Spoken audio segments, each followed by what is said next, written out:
Hi, hello, നമസ്കാരം. അനിരുദ്ധാണ്. Big boss Malayalam season 7 മറ്റൊരു ദിവസത്തെ വിശേഷങ്ങളായിട്ടാണ് കേട്ടോ വന്നേക്കുന്നത്. ബിഗ് ബോസ് വളരെ രസകരമായിട്ട് മുന്നോട്ട് കൊണ്ടിരിക്കുന്നത്. ഈ സീസണെ കുറിച്ച് പറയുകയാണെങ്കിൽ ഓരോ ദിവസവും ഇങ്ങനെ മാറി മറിഞ്ഞുകൊണ്ടിരിക്കുന്ന ഒരു സീസണായിട്ടാണ് ഫീൽ ചെയ്തേണ്ട.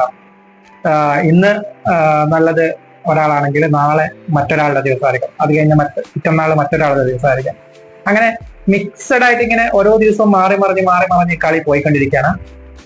സ്വാഭാവികമായിട്ടും ഇന്നത്തെ ദിവസത്തെ ടാസ്കുകളെ കുറിച്ചിട്ടും ആക്ടിവിറ്റികളെ കുറിച്ചിട്ടൊക്കെ പറയുകയാണെങ്കിൽ ഞാൻ ലൈവ് ഒന്നും അധികം കണ്ടില്ലായിരുന്നു. എങ്കിലും കുറെ രാവിലെ തന്നെ ഉണ്ടായതൊരു കാപ്പിക്ക് വേണ്ടിയിട്ടുള്ള ഒരു അടിയാണ്. അതായത് ഇന്നലെ വൈകിട്ട് ഒരു 3 മണിയൊക്കെ ആയപ്പം ഡോക്ടർ ബിന്നി കാപ്പി വെക്കാനായിട്ട് ഇങ്ങനെ ചോദിച്ചപ്പം കാപ്പിപ്പൊടി ഇല്ലായിരുന്നു, കോഫി പൗഡർ ഇല്ല, തീർന്നു പോയി എന്നാണ് പറഞ്ഞത്.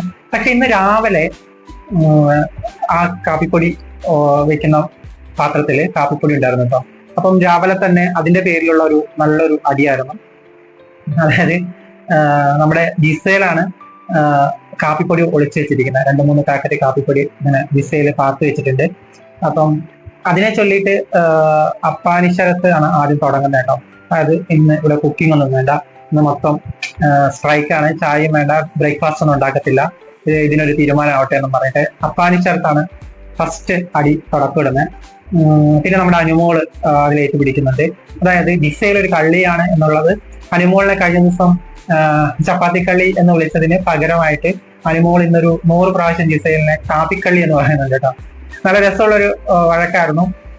ഇവിടെ എന്താ പ്രത്യേകത എന്ന് വിചാരിച്ചു കഴിഞ്ഞാല് ജിസയിലുമായിട്ടൊരു കോൺട്രവേഴ്സി അല്ലെങ്കിൽ വഴക്ക് വരുമ്പോൾ ആ വീട്ടിലുള്ള ഈ അനുമോളിന്റെ ഭാഷയിൽ പറയുകയാണെങ്കിൽ മൊണ്ണകള് ഒന്നും വായ തുറക്കത്തില്ല കേട്ടോ.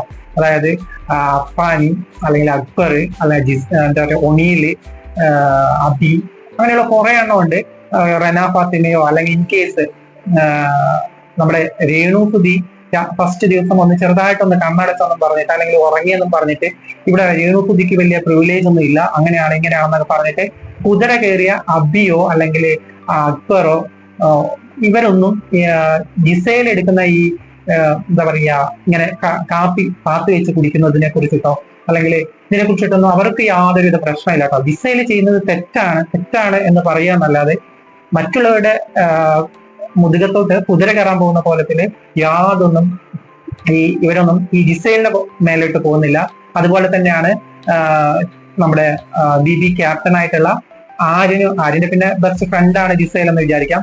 ജിസയിലിനെതിരായിട്ട് ഒന്നും പറയത്തില്ല, മറ്റുള്ളവരെ ബോധിപ്പിക്കാൻ വേണ്ടിയിട്ട് ജിസയിൽ നീ ഇത് ചെയ്തത് തെറ്റാണ് കേട്ടോ എന്നൊക്കെയുള്ള രീതിയിലൊക്കെ പറയുമെന്നല്ലാതെ ജിസയിലിനെതിരെ യാതൊരുവിധ ആക്ഷനും എടുക്കാനായിട്ട് മറ്റുള്ളവർക്ക് കഴിയില്ല കേട്ടോ. അങ്ങനെ ജിസയില് കാപ്പി ഒളിപ്പിച്ച് വെച്ചതിന്റെ ആ വഴക്കിന് ശേഷം വീട്ടില് പിന്നെ നടന്നത് ജയിൽ നോമിനേഷൻ ആണ് കേട്ടോ. ജയിൽ നോമിനേഷനിൽ ഇന്നലെ നടന്ന ഇൻസിഡന്റുമായിട്ട് ബന്ധപ്പെട്ടിട്ട് ആദ്യം തന്നെ അനീഷിന്റെ ജയിൽ നോമിനേഷൻ വളരെ രസകരമായിരുന്നു.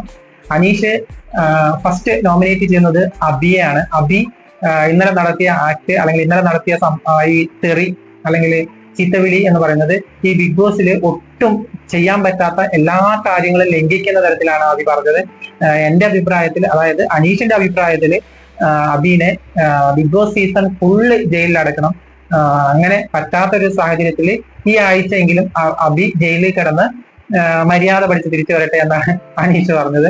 അതേ രീതിയിൽ തന്നെയാണ് ഒണീലിനെയും പറഞ്ഞത് കേട്ടോ. ഒണീല് ഇന്നലെ നടത്തിയ റെനയോട് കാണിച്ച അല്ലെങ്കിൽ മറ്റുള്ളവരോട് കാണിച്ച ആ തെറി പറച്ചിലും ഇതൊന്നും ഈ വീട്ടിൽ വെച്ച് പൊറപ്പിക്കാൻ പറ്റാത്തതാണ്, ഒരിക്കലും അക്സെപ്റ്റ് ചെയ്യാൻ പറ്റാത്തതാണ്. അതുകൊണ്ട് ഒണീലും ഈ സീസൺ ഫുള്ള് ജയിലിൽ കിടക്കേണ്ട ആളാണ്. അങ്ങനെ ചെയ്യാൻ പറ്റാത്തത് കൊണ്ട് ഈ ആഴ്ച ജയിലിൽ പോട്ടെ എന്നുള്ളതാണ് അനീഷിന്റെ. അതിനുശേഷം നേരെ അബിയാണ് വരുന്നത്. അബി ആര്യനെയും നമ്മുടെ അനീഷിനെയാണ് നോമിനേറ്റ് ചെയ്യുന്നത്. കഴിഞ്ഞ ടാസ്കില് മറ്റേ 1000 പോയിന്റ് നഷ്ടമാക്കിയത് അനീഷ് ഇങ്ങനെ മിണ്ടാതെ നിന്നിട്ടാണെന്നൊക്കെ പറഞ്ഞ് അങ്ങനെ കുറെ അധികം ആൾക്കാർ അങ്ങോട്ടും ഇങ്ങോട്ടൊക്കെ നോമിനേറ്റ് ചെയ്യുന്നുണ്ട്. മെയിൻ ആയിട്ട് പറയാനായിട്ട് ഇതാണ് കേട്ടോ, ഒണീലിനെ മറ്റേ ഒണീലിനെ നോമിനേറ്റ് ചെയ്യുന്നുണ്ട്. ഭയങ്കര ടോക്സിക് ആയിട്ടാണ് സംസാരിക്കുന്നത് എന്നുള്ള രീതിയിൽ അബിയെയും ഒണീലിനെയാണ് റെന നോമിനേറ്റ് ചെയ്യുന്നത്. അങ്ങനെ പലരും കുറെ അങ്ങനെ ഭൂരിപക്ഷത്തിന്റെ അടിസ്ഥാനത്തിൽ ജിസയിലിനാണ് ഏറ്റവും കൂടുതൽ വോട്ട് കിട്ടിയത്. ഒനീലിനും ആര്യനും സെയിം 7 വോട്ട് വീതമാണ് കിട്ടുന്നത്. അതിൽ ഭൂരിഭാഗം വീണ്ടും വോട്ടിംഗ് നടത്തി ഒനീലിനെ തെരഞ്ഞെടുക്കുക ചെയ്യുന്നത് കേട്ടോ. അപ്പം അതിനുശേഷം വീണ്ടും ഒരു വഴക്ക് നടക്കുന്നുണ്ട്. അത് വേറെ ആരുമല്ല, റെനെ ആയിട്ടാണ് ഒനീല്. അത് വീണ്ടും റെനെ ആയിട്ട് വഴക്കുണ്ടാക്കുമ്പോൾ അല്ലെങ്കിൽ ഒരു ക്രാഷ് വരുമ്പോൾ മര്യാദക്കൊന്നും അല്ല കേട്ടോ ഒനീല് സംസാരിക്കുന്നത്. വളരെ മോശമായിട്ട് ഒരുമാതിരി ഗുണ്ടകള് പെരുമാറുന്ന രീതിയിൽ സ്വന്തം ഒരു മകളുടെ പ്രായമുള്ള അല്ലെങ്കിൽ മകളാവാൻ പ്രായമുള്ള ഒരു പെൺകുച്ചിന്റെ അടുത്ത് വളരെ മോശമായിട്ട് നിന്റെ തല തല്ലി പൊളിക്കും എന്ന് വരെ ഒനീൽ പറയുന്നുണ്ട്. അങ്ങനെ വളരെ മോശം കണ്ടസ്റ്റന്റ് എന്ന് വേണമെങ്കിൽ ഒനീലിനെ നമുക്ക് ടോക്സിക് ആയിട്ടുള്ള കണ്ടസ്റ്റന്റ് ആയിട്ട് നമുക്ക് ഒനീലിനെ കാണാൻ പറ്റുന്ന ഒരു ദിവസങ്ങളായിരുന്നു കഴിഞ്ഞത്, ഇന്നലെയും ഇന്നൊക്കെ ആയിട്ട് കേട്ടോ. അപ്പം അത് കഴിഞ്ഞ് ഒരു കുറച്ച് സമയം ഭയങ്കരമായിട്ടുള്ള വഴക്കൊക്കെ നടക്കുന്നുണ്ട്. ആരും ഇടപെടുന്നൊന്നുമില്ല. റെനെ ആയിട്ടാണ് ഒനീലിന് പിന്നെ ഓൺലി കണ്ടന്റ്, ഒനീലിന്റെ കണ്ടന്റ് എന്ന് പറയുന്നത് റെനെ ആയിട്ടുള്ള വഴക്ക് മാത്രമാണ്. അതിനകത്ത് ആ കൊച്ചിനെ അല്ലാത്ത രീതിയിൽ അബ്യൂസിങ് ആവുന്ന രീതിയിൽ അപ്പോൾ വീട്ടിലുള്ളവരെയും കുട്ടിയുടെ പാർട്ട്ണറിനെ ഒക്കെ വെച്ചിട്ട് അല്ലാത്ത രീതിയിലാണ് ഒനീല് ഓരോന്നും പറഞ്ഞുകൊണ്ടിരിക്കുന്നത്. അതെന്തായാലും ഈ ആഴ്ച വീക്കെൻഡിൽ ലാലേട്ടൻ അതിനെക്കുറിച്ച് ചോദിക്കുമെന്ന് തന്നെയാണ് വിചാരിക്കുന്നത്. കാരണം അത്രയ്ക്ക് തരം താന്ന രീതിയിലാണ് ഒനീല് സംസാരിച്ചത്. അതിന്റെ കട്ടയ്ക്ക് നിൽക്കാനായിട്ട് അഭിശ്രീ ഉണ്ട് കേട്ടോ. ഒരു കഴിഞ്ഞ ആഴ്ച ലാലേട്ടൻ വന്നിട്ട് നന്നായല്ലോ, മര്യാദക്കാരനായല്ലോ മോനെ എന്നൊക്കെ പറഞ്ഞതാണ്. പക്ഷെ ഈ ആഴ്ച അത് കളഞ്ഞു കൊടുത്തിട്ടുണ്ട്. ഈ ആഴ്ച ആ ഫസ്റ്റ് വീക്കില് അഭി എങ്ങനെയാണോ വന്നപ്പോ ബിഹേവ് ചെയ്തത്, അഭിനയിച്ച് നിൽക്കാനായിട്ട് ഒരുപാടൊന്നും പറ്റില്ല. ബിഗ് ബോസ് പറയുന്നത് കേട്ടിട്ടുണ്ട്, ബിഗ് ബോസ് വീട്ടിൽ 1 ആഴ്ച 2 ആഴ്ചയൊക്കെ അഭിനയിക്കാൻ പറ്റും, അത് കഴിഞ്ഞാൽ തനി സ്വഭാവം പുറത്തു വരുമെന്ന് പറയുന്നത് കേട്ടിട്ടുണ്ട്. അതുപോലെ തന്നെയാണ് കഴിഞ്ഞ ഒരാഴ്ച കുറച്ച് അഭിനയത്തിലായിരുന്നു അഭി. പക്ഷെ ഈ ആഴ്ചയിലോട്ട് വന്നപ്പോഴത്തേനും അഭിയുടെ തനി സ്വഭാവം പുറത്തു വന്നിട്ടുണ്ട്. അത് കഴിഞ്ഞ് ക്യാപ്റ്റൻസി നോമിനേഷൻ ആയിരുന്നു. അത് കഴിഞ്ഞിട്ട് ക്യാപ്റ്റൻസി നോമിനേഷനിൽ ഏറ്റവും കൂടുതൽ ആൾക്കാർ നോമിനേറ്റ് ചെയ്യുന്നത് നമ്മുടെ ശൈത്യനാണ്. കഴിഞ്ഞ ആഴ്ച അതിന്റെ മുന്നത്തെ ആഴ്ചയൊക്കെ എവിക്ഷനിലേക്ക് ഏറ്റവും കൂടുതൽ ആൾക്കാർ നോമിനേറ്റ് ചെയ്തിട്ടുണ്ടായിരുന്ന ഒരു കണ്ടസ്റ്റന്റ് ആണ് ചൈത്യക്ക് 3-4 വോട്ടൊക്കെ കിട്ടി. എലിമിനേഷനിലേക്ക് വോട്ട് ചെയ്തിട്ടുണ്ടായിരുന്ന എല്ലാ കണ്ടസ്റ്റന്റെയും തിരുത്തി ചൈത്യ നല്ലൊരു കണ്ടസ്റ്റന്റ് ആണ്. നന്നായിട്ട് ഗെയിം നല്ല അഭിപ്രായം പറയാവുന്ന അടുത്തുള്ള നന്നായിട്ട് അഭിപ്രായം പറയുന്നുണ്ട്. അങ്ങനെയൊക്കെയുള്ള രീതിയിൽ ചൈത്യയുടെ ഗ്രാഫ്, വീടിനുള്ളിലെ ഗ്രാഫ് കുറച്ച് ഉയർത്തിയിട്ടുണ്ട് കേട്ടോ. ഈ എലിമിനേഷനിലുണ്ട്. ഡേഞ്ചർ സോണിലല്ല എന്ന് വിചാരിക്കുന്നു.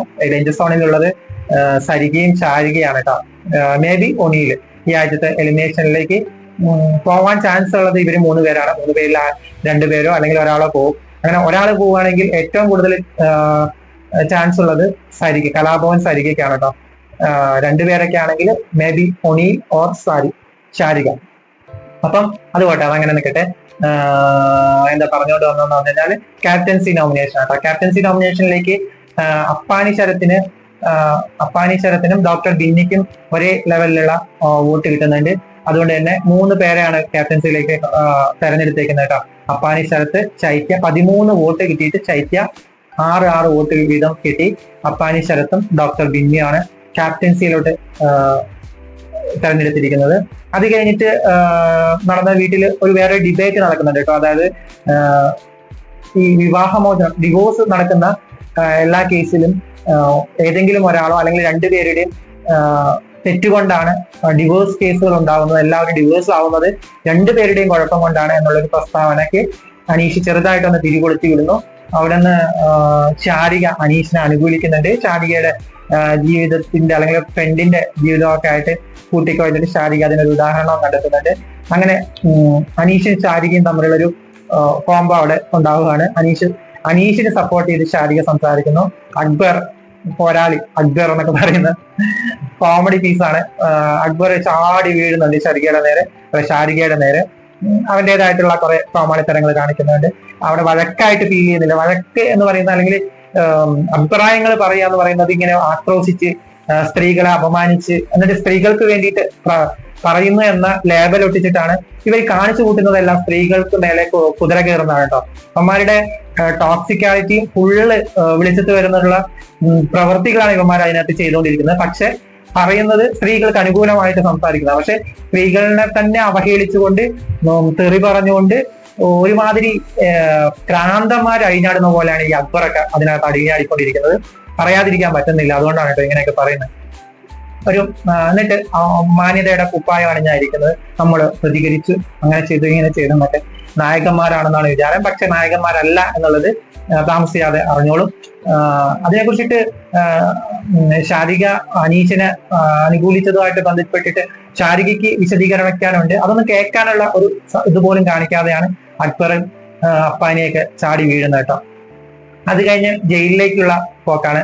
ഒനിയിലും നമ്മുടെ ജിസൈലിനെയും ജയിലിലേക്ക് അയക്കുന്നുണ്ട്. ജയിലിലേക്ക് അയക്കുന്നത് വളരെ സന്തോഷത്തോട് കൂടിയിട്ടാണ് കേട്ടോ. ഒനിയിലിനെ സ്റ്റാർട്ടിങ് മുതൽ അല്ലെങ്കിൽ ഒരു ഫസ്റ്റ് വീക്ക് മുതൽ ഒരു ലവ് കോംബോ അല്ലെങ്കിൽ ലവ് ട്രാക്ക് പിടിച്ചാലോ എന്നുള്ള ഒരു തോന്നലൊക്കെ ഒനിയിലുണ്ട്. ആര് നമ്മുടെ ജിസൈലും ആയിട്ട് കേട്ടോ.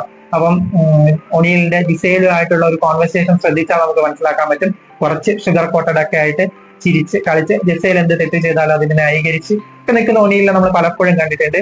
അപ്പം ഒനിയിലിന് കിട്ടിയ ഒരു അവസരമായിട്ടാണ് ഒനിയിൽ അതിനെ കാണുന്നത്, ജയിൽ എന്ന് പറയും. കാരണം ജയിലിനകത്ത് കുറച്ച് കോംബോ സീനുകളൊക്കെ ക്രിയേറ്റ് ചെയ്യാം, എന്നിട്ട് ആ ഒരു കോംബോ പിടിച്ച് പോകാന്നൊക്കെ ഉള്ള പ്രതീക്ഷയിലാണ് ഒന്നില് ജയിലിലേക്ക് വരുന്നത്. പക്ഷേ ജയിലിലെ ബിഗ് ബോസ് ഒരു വലിയ ഒരു 7ന്റെ പണി തന്നെയാണ് കൊടുത്തിരിക്കുന്നത്. അതായത് ഒരു മനുഷ്യ ക്ലോക്ക് ആകുക എന്നുള്ള ഒരു ടാസ്ക് ആണ് കേട്ടോ ജയിൽ ടാസ്ക് ആയിട്ട് കൊടുത്തിരിക്കുന്നത്. അതായത് 2 കമ്പിയാണ് മണിയടിക്കാനായിട്ട് ജസീലിനെയും കൊണ്ട് ജയിലിലേക്ക് പോയ നമ്മുടെ ഒനിയിലിന്റെ കയ്യിൽ 2 കമ്പി വെച്ച് കൊടുത്തിട്ട് ബിഗ് ബോസ് പറഞ്ഞ് ഓരോ സെക്കൻഡിലും ആ മണികൾ തമ്മിൽ കമ്പികൾ തമ്മിൽ അടിച്ച് ശബ്ദം ഉണ്ടാക്കണം. 60 സെക്കൻഡ് ആകുമ്പോൾ ജിസയിലോ അല്ലെങ്കിൽ ഓപ്പോസിറ്റ് നിൽക്കുന്ന ആള് ക്ലാപ്പ് ചെയ്യണം. അങ്ങനെ 60 സെക്കൻഡ് 60 പ്രാവശ്യമാവുമ്പോൾ 1 മണിക്കൂർ ആവുമ്പോൾ ജസ്റ്റ് സമയം വിളിച്ചു പറയണം. അങ്ങനെ 9 മണി, അതായത് ബിഗ് ബോസ് സമയം പറയുന്നത് 9 മണിക്ക് സ്റ്റാർട്ട് ചെയ്യുന്ന ടാസ്ക് ഒരു 1:30-2 മണിയൊക്കെ ആയപ്പോഴത്തേക്കും രണ്ടുപേരും ഭയങ്കരമായിട്ട് ടയേർഡ് ആവുന്നുണ്ട്. ആദ്യമൊക്കെ നല്ല ലാഘവത്തോടു കൂടി മണിയടിച്ചിരുന്ന ഒനിയിൽ ഒരു സൈഡിലോട്ട് വലിഞ്ഞ് കിടന്നുറങ്ങുന്ന കാഴ്ചയാണ് കാണുന്നത്. കുറെ നേരം വീണ്ടും നമ്മുടെ ജിസയിൽ പോരാളിയാണ്. ജിസയിൽ കുറെ നേരം മണിയടിക്കുന്നുണ്ട്. അത് കഴിഞ്ഞ് 2 മണിയൊക്കെ ആകുമ്പോൾ ജിസയിലും തളർന്ന് ഉറങ്ങാനുള്ള തയ്യാറെടുപ്പിലാണ് കേട്ടോ. ബിഗ് ബോസ് ടാസ്ക് ലെറ്ററിൽ പറഞ്ഞിട്ടുണ്ട്, അതായത് നാളെ രാവിലെ ബിഗ് ബോസ് ചോദിക്കുന്ന സമയത്ത് കറക്റ്റ് ടൈം അതിലൊരു 3 മിനിറ്റ് മുന്നിലേക്കോ 3 മിനിറ്റ് പിന്നിലേക്കോ പോയാൽ കുഴപ്പമില്ല. അതിലധികമായിട്ട് റോങ് ആയിട്ട് ഒരു ആൻസർ ആണ് പറയുന്നതെങ്കിൽ മോഹൻലാൽ വരുന്നത് വരെ, അതായത് ലാലേട്ടന്റെ എപ്പിസോഡ് തുടങ്ങുന്നത് വരെ നിങ്ങൾ ജയിലിൽ തന്നെ കിടക്കേണ്ടി വരുമെന്ന് ബിഗ് ബോസ് ടാസ്ക് ലെറ്ററിൽ എഴുതിയിട്ടുണ്ട്. അത് ചെയ്യേണ്ടി വരുമെന്നാണ് തോന്നുന്നത്. കാരണം ഏകദേശം ഒരു 9 മണി മുതൽ 2 മണി വരെ, അതായത് 10, 11, 12, 5 മണിക്കൂറോളം അവര് കറക്റ്റായിട്ട് അല്ലെങ്കിലും മണി അടിച്ചുകൊണ്ടിരുന്നിട്ടുണ്ട്. 2 മണിയൊക്കെ ആയപ്പോൾ രണ്ടുപേരും കിടന്നുറങ്ങിയിട്ടുണ്ട് കേട്ടോ. നാളെ കാലത്ത് എന്താ സംഭവിക്കുന്നത് എന്നത് ലൈവ് കാണുമ്പോൾ മനസ്സിലാവും. എങ്കിലും മിക്കവാറും ലാലേട്ടൻ വരുന്ന എപ്പിസോഡ് നാളെ ഒരു ഉച്ച കഴിഞ്ഞിട്ടൊക്കെ ആകുമ്പോഴത്തേനും ഫ്രീ ആക്കുമായിരിക്കും. എന്തായാലും പകലൊക്കെ ജയിലിൽ കിടക്കേണ്ടി വരും എന്നാണ് തോന്നുന്നത്. കാരണം രണ്ടുപേർക്കും കിട്ടിയ ശിക്ഷ വലുതല്ല എന്നുള്ളൊരു അഭിപ്രായമാണ് എനിക്കുള്ളത്. കാരണം എന്താണെന്ന് പറഞ്ഞു കഴിഞ്ഞാല് ഒനിയിലിന്റെ ഭാഗത്തു നിന്നുള്ള തെറിവിളിയും അല്ലെങ്കിൽ സ്ത്രീകളോടുള്ള ഒരു പെരുമാറ്റവും ഒക്കെ ഒനിയിലിനെ അത് അർഹിക്കുന്നുണ്ട് എന്ന് വേണമെങ്കിൽ പറയാൻ പറ്റും. ജിസയിലും അർഹിക്കുന്നുണ്ട്. കാരണം ബിഗ് ബോസും ലാലേട്ടനും അവിടെയുള്ള മത്സരാർത്ഥികളും എല്ലാവരും പറഞ്ഞിട്ടും ജിസയിൽ ഇപ്പോഴും നിയമത്തിന്റെ വഴിക്ക്, ഞാൻ എന്റെ വഴിക്ക് എന്നുള്ള രീതിയിൽ മേക്കപ്പ് ഒക്കെ ചെയ്ത് സുന്ദരിയായിട്ട് തന്നെയാണ് നടക്കുന്നത് കേട്ടോ. അതായത് അവർക്ക് കൊടുക്കുന്ന യൂണിഫോം മറ്റുള്ളവർ യൂസ് ചെയ്യുന്ന യൂണിഫോമിനേക്കാളും വളരെ വൃത്തിയായിട്ട് ഭംഗിയായിട്ട് യൂസ് ചെയ്യാനായിട്ട് ജിസയിലിന് കഴിയുന്നുണ്ട്. അതൊരു ക്വാളിറ്റി ആയിട്ട് വേണമെങ്കിൽ പറയാം. കാരണം മറ്റുള്ളവരൊക്കെ ഒരു യൂണിഫോം കയറി പറഞ്ഞ പോലെയൊക്കെ ഇട്ട് നടക്കുമ്പോഴും ജിസയിലിന് കിട്ടുന്ന വസ്ത്രങ്ങൾ വളരെ നീറ്റായിട്ട് മറ്റുള്ളവർക്ക് ഒരു വേറൊന്നും തോന്നാത്ത തരത്തിൽ നല്ല രീതിയിൽ ഉപയോഗിക്കാനായിട്ട് ജിസയിലിന് കഴിയുന്നുണ്ട്. പക്ഷെ കുറെ അധികം നിയമം ലംഘിച്ച കളവുകൾ പറയുകയും എന്താ പറയാ കാപ്പിപ്പൊടിയൊക്കെ എടുത്ത് ഒളിപ്പിച്ച് വെച്ച് കഴിക്കുകയൊക്കെ ചെയ്യുന്ന ജിസയിലിനും ശിക്ഷ അർഹിക്കുന്നതാണ് എന്നാണ് എനിക്ക് തോന്നുന്നത്. അപ്പൊ നിങ്ങളുടെ അഭിപ്രായങ്ങളൊക്കെ നിങ്ങൾ രേഖപ്പെടുത്തുക. പിന്നെ ഞാൻ പറയാൻ വിട്ടുപോയ ഒരു കാര്യം എന്ന് പറഞ്ഞത്, നിങ്ങൾ ഈ വീഡിയോ ആദ്യമായിട്ട് കാണുന്നവരൊക്കെ ആണെങ്കിൽ അവസാനം വരെ ഒന്നും കാണൂല എന്ന് എനിക്കറിയാം. എങ്കിലും കാണുന്നവരാണെങ്കിൽ ലൈക്ക് ചെയ്യുക, ഷെയർ ചെയ്യുക, കമന്റ് ചെയ്യുക, സബ്സ്ക്രൈബ് ചെയ്യുക കേട്ടോ. അപ്പം നാളത്തെ വിശേഷങ്ങളുമായിട്ട് നാളെ വരാം. Signing off. ബൈ.